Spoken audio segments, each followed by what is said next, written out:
Good morning from Odisha ভুবনেশ্বরে আছি আমরা সবাই।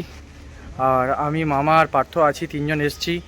আমরা এসছি মুক্তেশ্বর মন্দিরের পরিবেশটা তো সত্যি খুব অসাধারণ। ভুবনেশ্বর ওড়িশা, আমরা এখানে যেটা দেখছি সেটা হচ্ছে মুক্তেশ্বর মন্দির।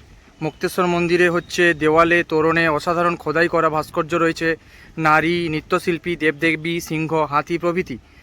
আর একে বলা হয় মুক্তেশ্বরের রত্ন, কারণ আকারে ছোট হলেও এটি ওড়িশার মন্দির স্থাপত্যের এক অসাধারণ নিদর্শন। এখানে প্রতি বছর মুক্তেশ্বর নৃত্য উৎসব অনুষ্ঠিত হয়, যেখানে শাস্ত্রীয় নৃত্য ও সঙ্গীত পরিবেশিত হয়। দারুণ জায়গা, একটা দারুণ স্পট। এটাও অনেক পুরানো ইতিহাস জড়িয়ে আছে। আপনারা আসুন এখানে। পার্থ যাচ্ছে, মামা ওখানে আছে।